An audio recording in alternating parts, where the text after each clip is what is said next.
कहानी का आगाज सियोल शहर के एक मॉडर्न अपार्टमेंट कॉम्प्लेक्स से होता है। सुबह का वक्त है और सूरज की पहली किरणें खिड़कियों से अंदर आ रही हैं। हमारा मरकजी किरदार जून वू अपने कमरे में गहरी नींद सो रहा है। वो एक आम नौजवान है जिसे वीडियो गेम्स और सोशल मीडिया का जुनून है। उसके कमरे का हुलिया देखकर ही पता चलता है कि वो टेक्नोलॉजी का दिलदादा है। महंगा gaming PC, high quality headphones और बहुत सारे गैजेट्स वहां बिखरे हुए हैं। उसकी आंख खुलती है, वो सुस्ती से उठता है और पहला काम ये करता है कि अपने फोन को चेक करता है। किचन में उसे अपनी माँ का छोड़ा हुआ एक नोट मिलता है जिस पर लिखा है, हम बाहर जा रहे हैं, खाना फ्रिज में है, अपनी सेहत का ख्याल रखना और ज्यादा गेम्स मत खेलना। जून वू मुस्कुराता है और उसे लगता है कि आज का दिन बहुत सुकून से गुजरेगा। जून वू अपना कंप्यूटर ऑन करता है और अपने ऑनलाइन दोस्तों के साथ गेम खेलना शुरू करता है।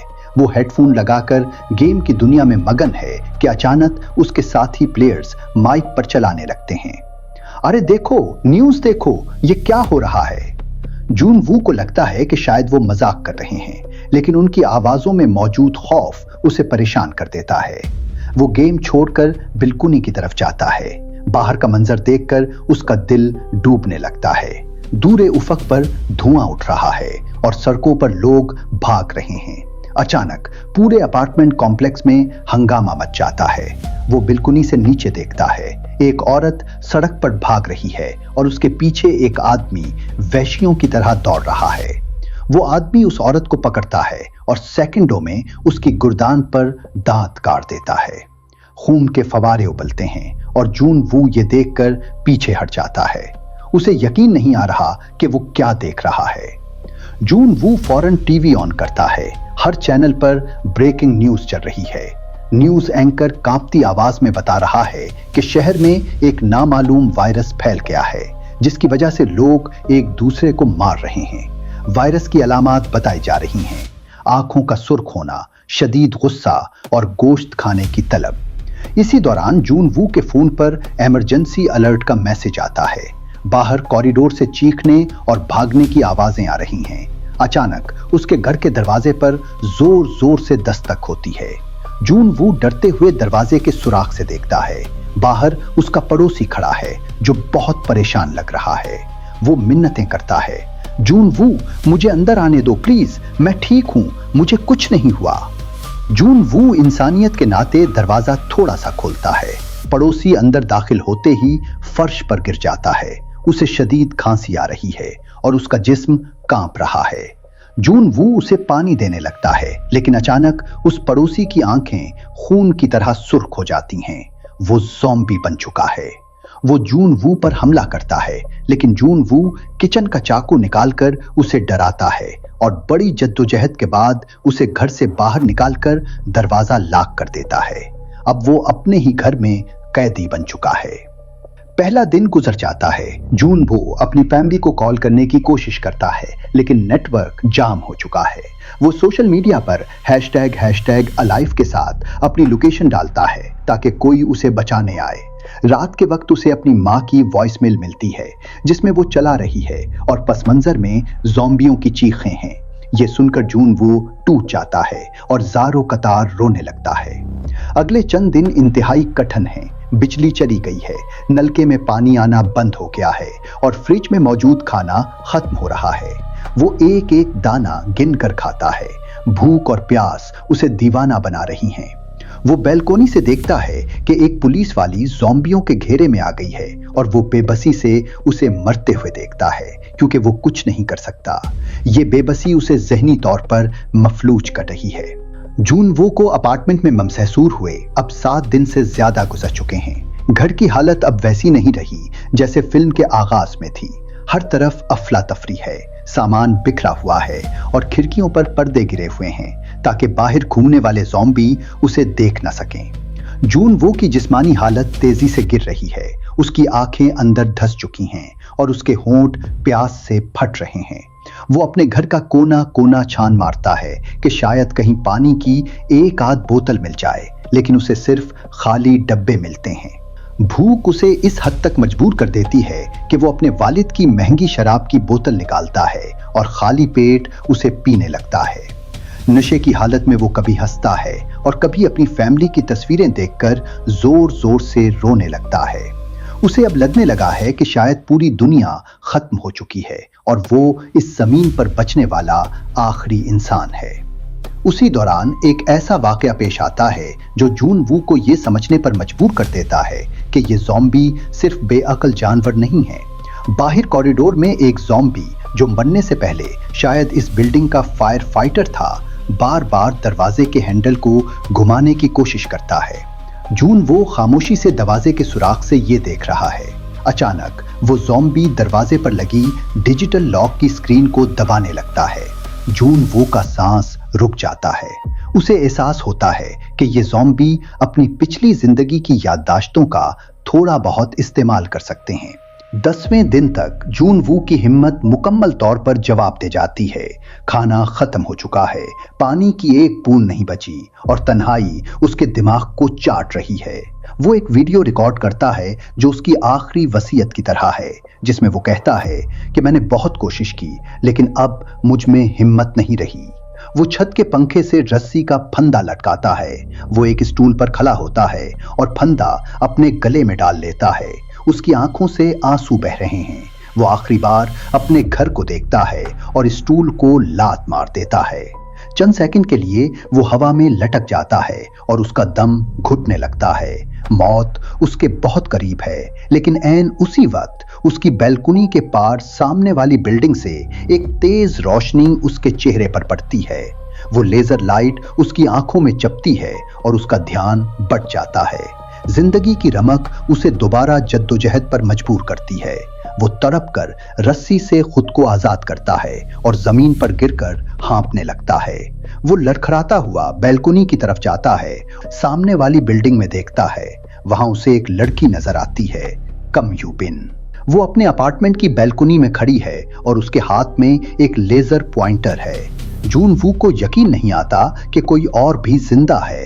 वो खुशी से चलाना चाहता है, लेकिन यूबिन उसे इशारे से चुप रहने को कहती है, क्योंकि नीचे सड़क पर हजारों ज़ॉम्बी मौजूद हैं। यूबिन ने अपने घर को एक किले में तब्दील कर रखा है।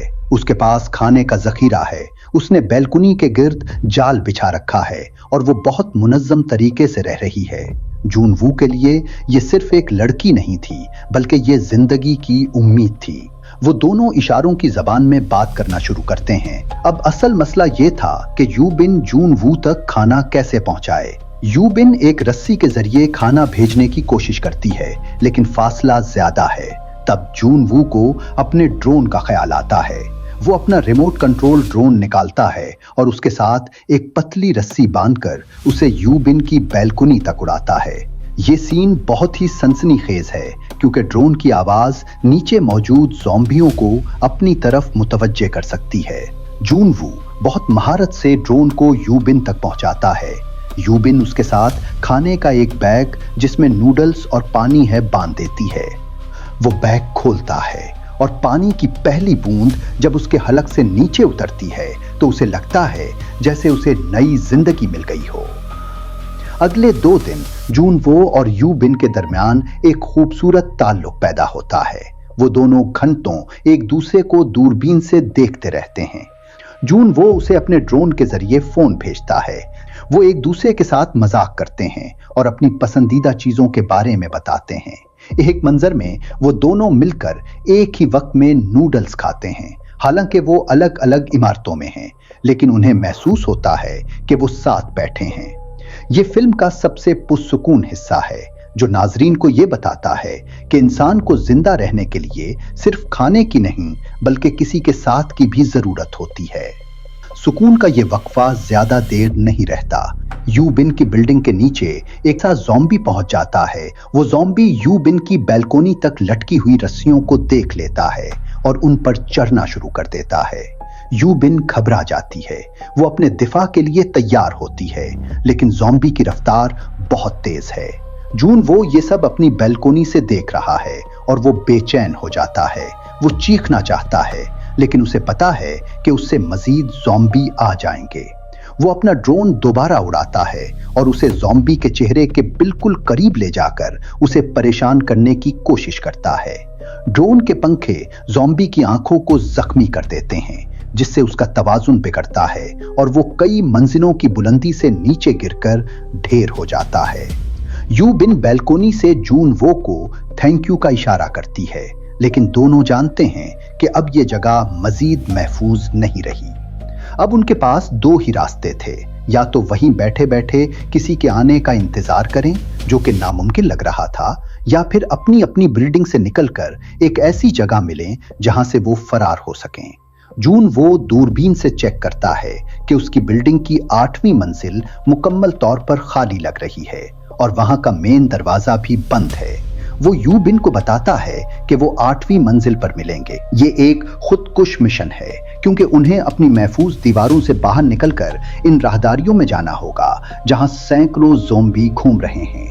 यू बिन अपनी कुल्हाड़ी उठाती है और अपने जूतों के तस्मे किस लेती है। जून वू अपना बैग तैयार करता है, जिसमें उसने थोड़ा सा बचा हुआ खाना और अपने दिफा के लिए एक छुरी रखी है। जून वू जैसे ही अपने अपार्टमेंट का दरवाजा खोलता है, बाहर की दुनिया उसे एक कब्रिस्तान की तरह लगती है। राहदारी की बत्तियां झपक रही हैं और फर्श पर खून के सूखे हुए निशानात हैं। वो अपनी गोल्फ स्टक को मजबूती से थामे हुए दीवार के साथ लगकर आगे बढ़ता है। अचानक मोड़ मुड़ते ही उसका सामना एक ज़ॉम्बी से होता है, जो पहले इस बिल्डिंग का सिक्योरिटी गार्ड था। ज़ॉम्बी की आंखें सफेद हो चुकी हैं और उसके मुंह से एक अजीब सी गिराहट निकल रही है। जून वू का सांस रुक जाता है।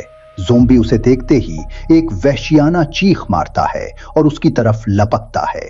जून वू घबराकर पीछे हटता है और पूरी ताकत से गोल्फ स्टक उसके सर पर मारता है। ज़ॉम्बी गिरता है, लेकिन फौरन दोबारा उठने की कोशिश करता है। जून वू को एहसास होता है कि ये अब पहले वाले इंसान नहीं रहे। उन्हें दर्द महसूस नहीं होता। वो जान बचाने के लिए सीढ़ियों की तरफ भागता है। पीछे से मजीद 2 ज़ॉम्बी उसकी आवाज सुनकर बाहर निकल आते हैं। ये एक सांस रोक देने वाला ताक़ुब है, जहां जून वू बमुश्किल सीढ़ियों का दरवाजा बंद करने में कामयाब होता है। यू बिन, जो कि एक तजुर्बाकार कोहपैमा है, वो सीढ़ियों के बजाय एक ज्यादा खतरनाक रास्ता चुनती है। वो अपनी बैल्कुनी से रस्सी के जरिए नीचे की तरफ उतरना शुरू करती है। उसके पास एक छोटी कुल्हाड़ी है और उसने अपने जिस्म पर हिफाजती पैडिंग बांध रखी है। नीचे सड़क पर ज़ॉम्बियों का मेला लगा हुआ है। जैसे ही यू बिन के पांव जमीन को छूते हैं, करीब मौजूद ज़ॉम्बी उसकी बू सूंघ लेते हैं। यू बिन पीछे नहीं हटती। वो अपनी कुल्हाड़ी से एक के बाद एक ज़ॉम्बी पर वार करती है। उसकी महारत और तेजी देखने के लायक है। वो एक जमजू की तरह सड़क उबूर करती है और जून वू की बिल्डिंग की तरफ दौड़ती है। जून वू अपनी बैल्कुनी से ये सब देखता है और उसे एहसास होता है कि अब उसे भी हिम्मत दिखानी होगी। वो नीचे की तरफ भागता है ताकि बिल्डिंग के दाखिली रास्ते पर यू बिन की मदद कर सके। यू बिन ज़ॉम्बियों के घेरे में आ जाती है। ठीक इसी वक्त जून वू वहां पहुंचता है। जून वू यू बिन का हाथ पकड़ता है और उसे खींचकर लिफ्ट की तरफ ले जाता है। ये पहली बार था कि वो दोनों एक दूसरे के बिल्कुल करीब थे। बगैर कुछ कहे उनकी आंखों में एक दूसरे के लिए एहतराम और हमदर्दी नजर आती है। वो 8वीं मंजिल का बटन दबाते हैं, जो उनके ख्याल में एक महफूज जगह है। जैसे ही लिफ्ट 8वीं मंजिल पर रुकती है और दरवाजा खुलता है, उनका सामना एक खौफनाक मंजर से होता है। पूरी राहदारी ज़ॉम्बियों से भरी हुई है। वो जो सोच कर आए थे कि ये जगह खाली होगी, वो उनकी जिंदगी की सबसे बड़ी गलती साबित होती है। ज़ॉम्बी लिफ्ट की घंटी सुनकर उनकी तरफ टूट पड़ते हैं। वो दोबारा लिफ्ट के अंदर जाने की कोशिश करते हैं, लेकिन लिफ्ट का सिस्टम जाम हो जाता है। अब उनके पास भागने के सिवा कोई रास्ता नहीं। वो 8वीं मंजिल के बंद दरवाजों को पेटना शुरू करते हैं। कोई है? हमें अंदर आने दो। ज़ॉम्बी उनके बिल्कुल करीब पहुंच चुके होते हैं कि अचानक एक अपार्टमेंट का दरवाजा खुलता है और एक हाथ उन्हें अंदर खींच लेता है। वो अंदर गिरते हैं और दरवाजा जोर से बंद कर दिया जाता है। वो हाँफते हुए ऊपर देखते हैं तो वहां एक उधेड़ उम्र का आदमी खड़ा है, जिसके चेहरे पर एक अजीब सी मुस्कुराहट है। वो उन्हें पानी पेश करता है और कहता है, घबराओ मत, अब तुम महफूज हो, मैं यहाँ अकेला ही रहता हूँ। लेकिन उस आदमी की आंखों में कुछ ऐसा था जो यूबिन को बेचैन कर रहा था। उसे लग रहा था कि वो एक पिंजरे से निकलकर दूसरे ज्यादा खतरनाक पिंजरे में आ गए हैं। वो उधेड़ उम्र आदमी जो खुद को उनका निजात दहिंदा जाहिर कर रहा है, उन्हें एक आरामदेह सूफे पर बिठाता है। जॉन वू और यूबिन, जो कई दिनों से भूखे प्यासे और मौत के साए में थे, उस आदमी की मेहमान नवाजी पर एतबार कर लेते हैं। वो आदमी किचन से गरम नूडल्स और पानी के गिलास लाता है। भूख से निठाल जॉन वू फौरन खाना शुरू कर देता है, लेकिन यूबिन की शिकायती नजरें उस आदमी के हाथों पर जमी हुई हैं, जो बार बार किचन के एक बंद कमरे की तरफ देख रहा है। वो आदमी बातें शुरू करता है। मैं जानता हूं तुम दोनों ने बहुत दुख झेले हैं, लेकिन अब सब ठीक हो जाएगा। जॉन वू खाते खाते अचानक रुक जाता है। उसे महसूस होता है कि उसका सर चकरा रहा है और उसकी नजरें धुंधला रही हैं। यूबिन भी अपनी हिम्मत हारने लगती है। उसे एहसास होता है कि उस खाने में नशावर दवा मिली हुई थी। उससे पहले कि वो अपनी कुल्हाड़ी उठा पाती, वो दोनों बेहोश होकर फर्श पर गिर जाते हैं। जब यूबिन की आंख खुलती है तो वो खुद को एक कुर्सी से बंधा हुआ पाती है। उसके सामने वो पुरअसरार आदमी खड़ा है, लेकिन अब उसके चेहरे पर वो हमदर्दी नहीं बल्कि एक जुनूनीपन है। वो एक बड़े कमरे का दरवाजा खोलता है, जहां से गोश्त के सड़ने की शदीद बदबू आ रही है। कमरे के अंदर एक ज़ॉम्बी औरत है जो जंजीरों से जकड़ी हुई है। वो उस आदमी की बीवी है। वो आदमी रोते हुए यूबन से कहता है, मेरी बीवी भूखी है, वो आम खाना नहीं खाती, उसे जिंदा रहने के लिए ताज़ा गोश्त चाहिए। मैंने बहुत दिनों से उसे कुछ नहीं खिलाया, लेकिन आज तुम उसकी भूख मिटाओगी। यूबन के पैरों तले से जमीन निकल जाती है। ये आदमी कोई मसीहा नहीं बल्कि एक कातिल है जो बच जाने वाले इंसानों को अपनी ज़ॉम्बी बीवी की खुराक बनाता है। वो आदमी यूबन को घसीटकर उस कमरे के अंदर धकेल देता है और बाहर से कंडी लगा देता है। कमरे के अंधेरे में ज़ॉम्बी औरत अपनी जंजीरें झटती हुई यूबन की तरफ बढ़ती है। यूबन के हाथ बंधे हुए हैं। वो सिर्फ अपने पैरों से उसे दूर धकेलने की कोशिश करती है। ज़ॉम्बी औरत की गराहट और उसके जबड़ों के बंद होने की आवाजें यूबन के कानों के पास गूंज रही हैं। दूसरी तरफ जॉन वू को होश आ जाता है। वो लड़खड़ाता हुआ उठता है और जब उसे सूरत हाल का अंदाजा होता तो वो गुस्से और खौफ से पागल हो जाता है और उस आदमी पर हमला कर देता है। दोनों के दरमियान एक शदीद गत्थम गत्था लड़ाई होती है। वो उस आदमी को धक्का देकर उसी कमरे का दरवाजा खोल देता है जहां यूबन और ज़ॉम्बी औरत मौजूद हैं। वो ज़ॉम्बी औरत जो कई दिनों से भूखी थी, तमीज नहीं कर पाती कि सामने कौन है। वो अपने ही शौहर पर झपट पड़ती है। वो आदमी चीखता चलाता है। वो अपनी बीवी से इल्तिजा करता है कि मैं तुम्हारा शौहर हूं, लेकिन ज़ॉम्बियों के लिए रिश्ता कोई मानी नहीं रखता। जॉन वू फौरन यूबन के पास पहुंचता है और उसकी रस्सियां काट देता है। वो दोनों उस कमरे से बाहर निकलते हैं और दरवाजा बाहर से लॉक कर देते हैं। अंदर से उस आदमी की आखिरी चीखें सुनाई देती हैं और फिर मुकम्मल खामोशी छा जाती है। यूबन और जॉन वू एक दूसरे की तरफ देखते हैं। वो बच तो गए थे, लेकिन उस वाक़े ने उनके दिलों से इंसानियत पर बचा खिंचा एतबार भी खत्म कर दिया था। अपार्टमेंट के अंदर की हौलनाक लड़ाई तो खत्म हो गई, लेकिन उस शोरो गल ने पूरी बिल्डिंग के ज़ॉम्बियों को बेदार कर दिया है। जॉन वू और यूबन अभी उस सदमे से बाहर नहीं आए थे कि उन्हें दरवाजे पर जोरदार ज़रबें सुनाई देने लगती हैं। 8वीं मंजिल के राहदारी में मौजूद दर्जनों ज़ॉम्बी अब उस अपार्टमेंट के दरवाजे को तोड़ने की कोशिश कर रहे हैं। यूबन अपनी कुल्हाड़ी संभालती है और जॉन वू को इशारा करती है कि अब यहां रुकना मौत को दावत देना है। वो अपार्टमेंट की बैल्कोनी की तरफ भागते हैं ताकि नीचे का हाल देख सकें। नीचे सड़क पर अफरा तफरी पहले से भी ज्यादा है, लेकिन दूर आसमान पर उन्हें कुछ ऐसा नजर आता है जो उनके मुर्दा जिस्मों में जान डाल देता है। फौज के 2 हेलीकॉप्टर बादलों के दरमियान से गुजर रहे हैं। हमें छत पर जाना होगा, जॉन वू चलाता है। वो जानते हैं कि हेलीकॉप्टर उन्हें सिर्फ बिल्डिंग की सबसे ऊंची जगह से ही देख सकते हैं। वो अपार्टमेंट का दरवाजा खोलते हैं और बाहर निकलते ही उनका सामना मौत के नाच से होता है। ज़ॉम्बी हर तरफ से उन पर झपकते हैं। युबन एक बिजली की तेजी से अपनी कुल्हाड़ी चलाती है। वो ज़ॉम्बियों के सरों पर वार करती है ताकि वो दोबारा ना उठ सकें। वो सीढ़ियों की तरफ बढ़ते हैं, लेकिन सीढ़ियां ज़ॉम्बियों से भरी हुई हैं। वो लिफ्ट के पास पहुंचते हैं, लेकिन लिफ्ट अब भी काम नहीं कर रही। मजबूरन उन्हें इमरजेंसी सीढ़ियों का रुख करना पड़ता है, जहां अंधेरा है और हर कदम पर मौत का डर है। जॉन वू का पैर एक गीले फर्श पर फिसलता है और वो नीचे गिरने लगता है, लेकिन यूबन आखिरी लम्हे में उसका हाथ थाम लेती है। उस दौरान एक ज़ॉम्बी जॉन वू के पांव को पकड़ लेता है। जॉन वू अपनी पूरी ताकत से उसे ठोकर मारता है और वो ज़ॉम्बी सीढ़ियों से नीचे गिरकर बाकी ज़ॉम्बियों के लिए रुकावट बन जाता है। वो 15वीं, 16वीं और फिर आखिरी मंजिल तक पहुंचते हैं। दरवाजा बंद है और पीछे से ज़ॉम्बियों का रीला आ रहा है।